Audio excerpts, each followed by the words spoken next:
Assalamualaikum warahmatullahi wabarakatuh. Balik lagi di channel YouTube aku. Udah lama banget aku nggak bikin YouTube ini ya, nggak bikin video YouTube ini ya. Nah, kali ini aku mau bahas tentang konsep jualan online buat kalian yang masih kerja ataupun sekolah atau kuliah. Jadi rata-rata yang masih baru mulai jualan online itu kan biasanya para pelajar, terus mahasiswa, sama yang masih kerja gitu ya.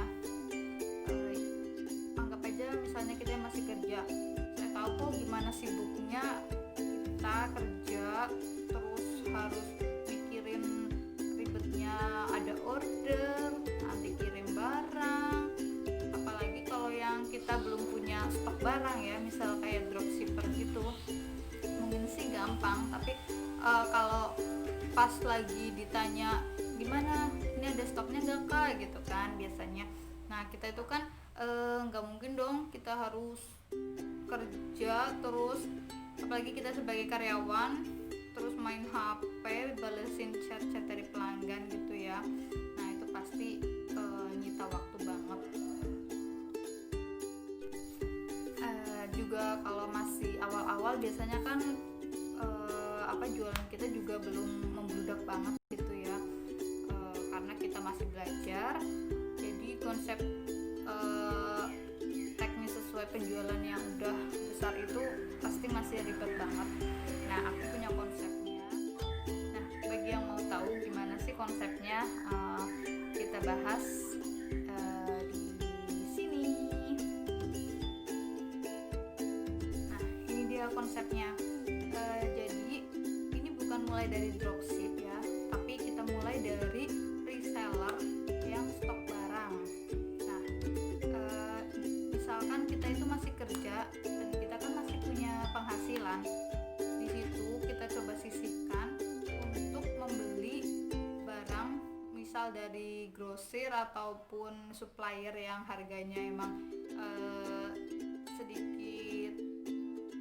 bisalah buat dijual lagi gitu. Kita sisihkan uang kita buat beli misal minimal setengah lusin ataupun 1 lusin dari produk tersebut.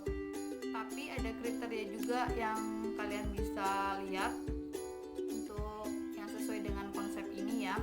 Kriterianya apa aja? Yaitu 1, cari produk yang waktu expirednya itu lama. Kalau bisa yang nggak ada waktu expirednya ya, contohnya apa, kayak sepatu gitu ya, sepatu anak sekolah, sepatu kerja dan lain sebagainya. Dan kedua, yang harganya itu aman untuk beberapa bulan. Jangan kayak misalnya kalau produk handphone gitu kan beberapa bulan aja bisa jatuh ya harganya. Dan yang ketiga, kalian itu ngerti tentang barang itu ya, tentang produk itu. Yang keempat, nggak ribet. Kalau misalnya ribet kita juga susah juga ya buat jualnya.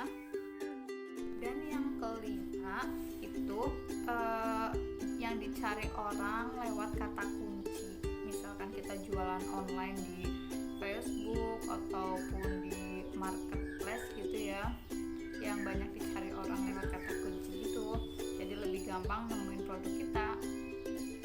Terus apa yang harus dilakukan? Nah yang pertama yang kita lakukan itu, kita beli aja stok dulu, terus kita kumpulin dulu. Nggak usah deh kita iklan-iklanin dulu ataupun posting-posting. Nah setelah itu kita kumpulin sampai beberapa bulan ya, misalkan 6 bulan atau 8 bulan kita udah punya stok.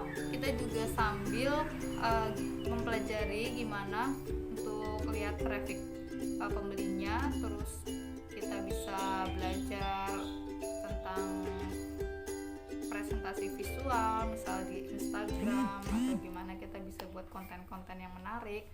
Terus kita juga bisa belajar gimana cara ngatur stok barang dan lain sebagainya, sambil kita kumpulin budget buat iklan. Ini yang penting banget, iklan.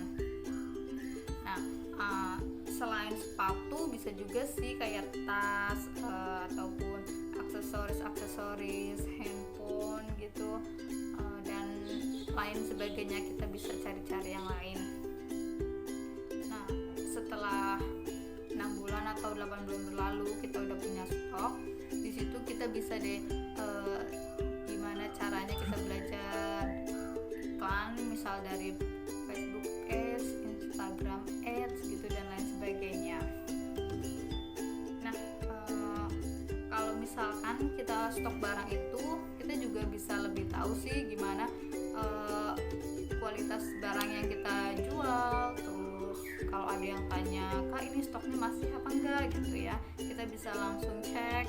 Nggak harus, kalau kita dropshipper kan kita harus tanya dulu tuh ke supplier, nunggu jawaban gitu. Kalau kita stok sendiri, kita bisa langsung tahu gimana caranya, gimana stok barang di kita itu masih apa enggak gitu. Terus kualitas juga itu penting banget sih kalau menurut aku. Kadang kan kita kalau misalnya dropship itu biasanya ada yang beli ke kita, terus kita kirim ke dia lewat supplier itu, dan kita sama sekali kadang nggak tahu gimana kualitas barang tersebut ya. Terus pas sudah sampai ke mereka, ke customer, terus ternyata kurang bagus, dapat penilaian kurang bagus juga, kadang kita kecewa sendiri ya rasanya.